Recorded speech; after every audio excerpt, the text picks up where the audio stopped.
Actuellement, les blés dans la région sont au stade majoritaire 2 nœuds, mais pour les parcelles les plus précoces, nous sommes déjà arrivés au stade dernière feuille pointante, dernière feuille étalée. C'est donc le moment de raisonner son dernier apport d'azote. On a un excès d'eau depuis le mois d'octobre et un excès de température très important depuis les semis. On observe aujourd'hui différentes conséquences physiologiques sur les blés. De par les excès de température, on voit des biomasses plus importantes que la moyenne en pluriannuel. On voit également du fait des excès de pluie des parcelles hydromorphes et du coup avec des systèmes racinaires affectés qui aujourd'hui affectent la dynamique de l'azote, c'est-à-dire que la plante a des difficultés à absorber l'azote dans le sol pour le transmettre à une végétation qui est plus luxuriante que d'habitude.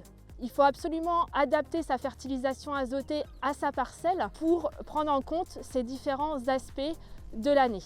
Ainsi, il est important de ne pas solder le dernier apport d'azote au stade 2 nœuds pour justement piloter au mieux à la hausse ou à la baisse son dernier apport à dernière feuille pointante, dernière feuille étalée qui vous permettra d'aller chercher l'optimum de rendement et la teneur en protéines.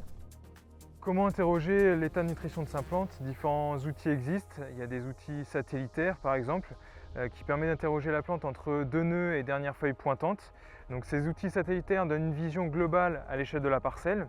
Et ce qui est important à prendre en compte dans ces conseils de livraison liés à ces outils, c'est la dose moyenne qui sera préconisée. Donc généralement on peut mettre une mise en réserve de 20 à 40 unités dans le prévisionnel. Le conseil livré par les outils satellitaires peuvent nous amener à revoir cette dose mise en réserve à la hausse ou à la baisse.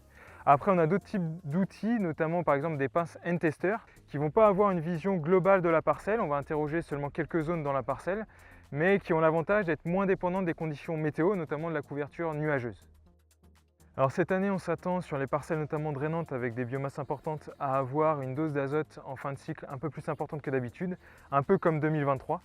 Par contre, cette année, sur les parcelles hydromorphes, ce sera aussi l'occasion de revoir s'il y a nécessité ou pas d'apporter les 40 unités ou de diminuer la dose du fait que le potentiel a été perturbé cette année.